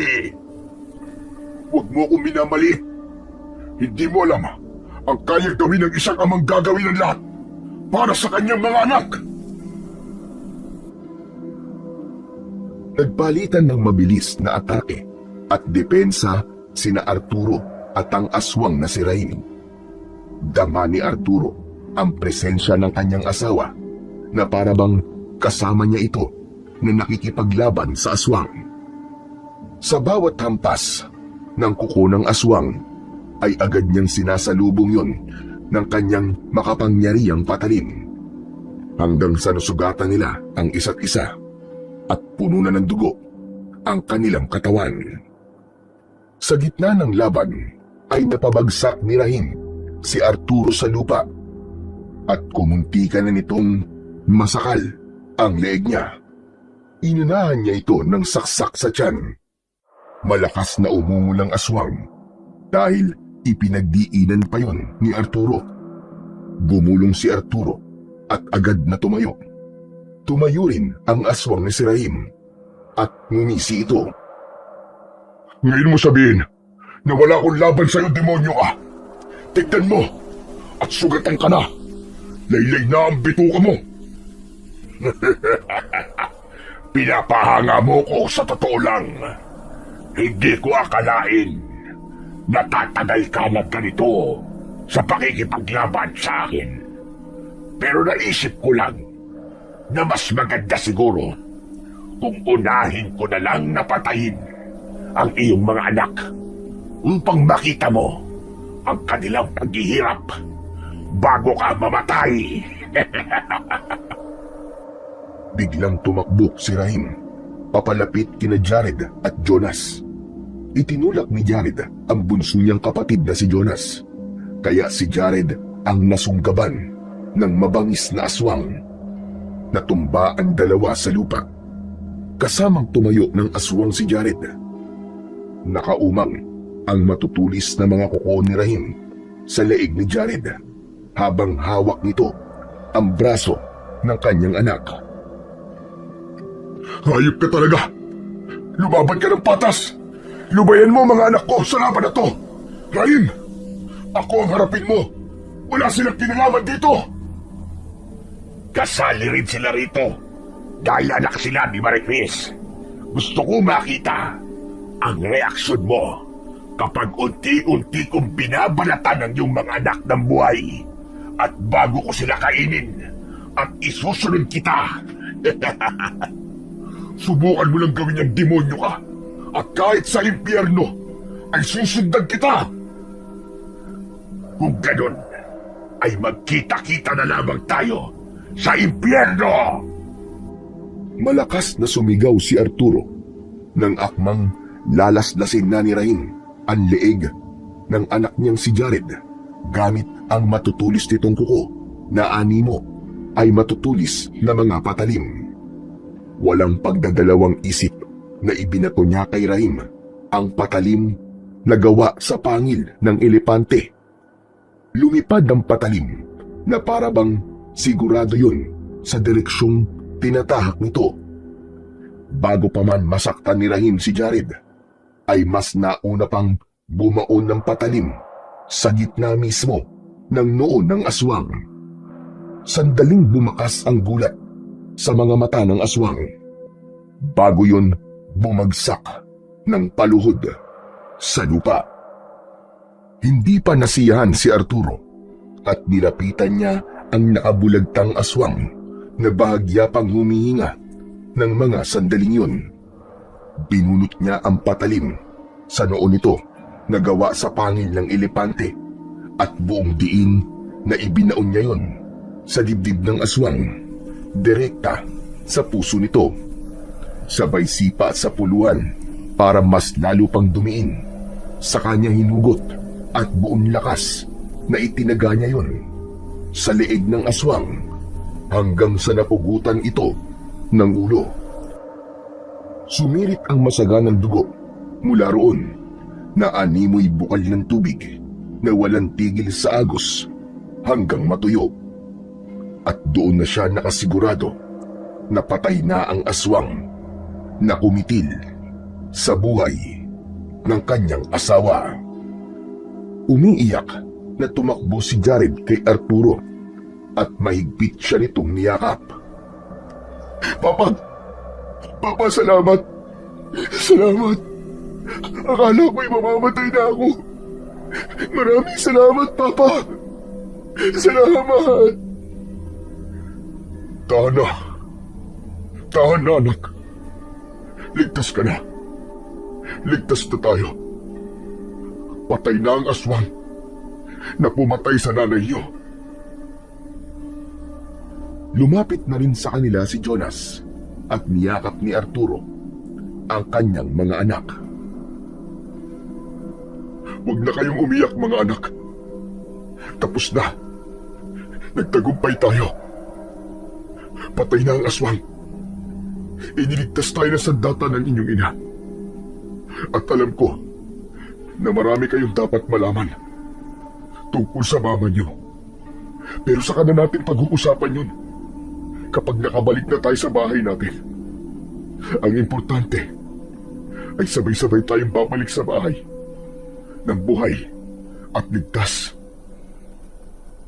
Papa, sorry sa lahat ng mga hindi magagandang bagay na nagawa ko sa inyo, ha. Sorry po talaga. Ngayon ko lang po na-realize kung gaano po ako naging kasamang anak sa inyo.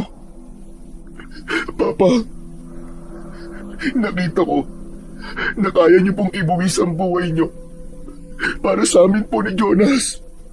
Sorry po talaga, Papa. Tahan na. Tahan na, anak. Huwag kang humingi ng sorry. Ako ang dapat na humingi ng tawad sa'yo. Dahil hindi ko sinuportahan kung anong gusto mo. Pero pangako, anak, simula ngayon ay magbabago na ako. Bubuuin natin ang ating pamilya. Dahil alam natin na matutuwa ang mama niyo kapag ganun ang ginawa natin. Pero sandali lang. May kailangan lang akong kunin. Nilapitan ni Arturo ang walang buhay na katawan ng aswang. Matiim niya yung tinignan, pero magaan na ang kanyang pakiramdam dahil nagtagumpay siyang ipagiganti ang kamatayan ng kanyang asawa. O ano, Rahim? Sinabi ko na sa'yo, hindi mo alam kung ano ang kayang gawin ng isang tatay para sa kanyang mga anak. Hinugot niya ang patalim na umabot na sa lupa sa tabi ng leeg ng aswang. Gamit ang patalim ay isang malakas na saksak pa sa katawan ng aswang ang ginawa niya dahil nga sa sobrang galit. Hinubad niya ang kanyang damit, pinulot niya ang ulo at doon niya ibinalot ang ulo ni Rahim. Matapos yun ay nagsimula na silang maglakad palabas ng kagubatan na naging piping saksi sa pagbagsak ng kinatatakutang aswang sa San Antonio. Sumisikat na ang araw nang marating ni na Arturo ang harapan ng bahay ni Apong Agani. Pumatok si Arturo sa pinto at nang pagbuksan sila ni Apong Agani ay naging balito nang makitang duguan si Arturo. Diyos ko, mabaging langit! Ano nangyari sa inyo, Arturo? Tama po kayo, Apong Agani. Totoo nga ang aswang dito sa San Antonio. Pero wala na po kayong dapat na ipag-alala. Dahil wala na siya. Ano ka mo? Teka, ano bang ibig mo sabihin? Walang imik na inabot ni Arturo kay Apong Agani ang pugot na ulo ng aswang na nakabalot sa kanyang damit. Pagkakita ng matanda sa ulo ni Rahim ay napasinghap ito. Imposible! Paano mo siyang napatay? Apong Agani, maraming salamat po dahil ibinigay niyo sa akin ang patalim ng aking asawa. Dahil doon, naramdaman kong hindi ako nag-iisa. Habang kinakalaban ko si Rahim, ramdam na ramdam ko na kasama ko ang asawa ko si Maricris sa pakikipaglaban. Hindi pa rin ako makapaniwala na ikaw pa ang tatapos sa kasamaan ni Rahim. Hindi mo alam kung gaano kalaking bagay para sa aming lahat ang iyong ginawa, Arturo. Maraming salamat dahil tinildukan mo na sa wakas ang takot namin dito sa San Antonio dahil sa aswang na si Rahim. Walang anuman po, Apong Agani. Napakasaya ko dahil alam ko na kung nasaan man si Maricris ngayon ay masaya rin siya dahil akong tumapos sa misyon niya rito sa San Antonio at nabigyan ko ng hustisya ang kanyang pagkamatay. Pinapasok ni Apong Agani sina Arturo at ginamot nito ang mga sugat niya. Matapos gamutin ni Apong Agani ang mga sugat ni Arturo, ay nagpasya na silang mag-aama na bumalik na sa Maynila. Dinala ni Arturo ang patalim na gawa sa pangil ng elepante na maingat niyang itinago sa isang kahon. Itinuring niya yun bilang alaala ng kanyang asawa na si Marie Chris. Ibinahagi rin ni Arturo sa kanyang mga anak ang katotohanan tungkol sa pagiging manunugis ng mama ng mga ito. At lubos na humanga sina Jared at Jonas kay Marie Chris dahil minsan sa buhay nito ay naging tagapagtanggol ito laban sa masasama. Naging maayos na rin ang relasyon ni na Arturo at Jared bilang mag-ama. Natutunan ni Arturo na ang pagiging ama ay hindi lamang nakasalalay sa kakayahang magtaguyod, kundi sa pagtanggap at pagsuporta sa kanyang mga anak. Ang sugat na dating namagitan sa kanya at kay Jared ay tuluyan ng naghilom dahil sa tapang at pagmamahal na ipinakita niya noong may kinaharap silang panganib.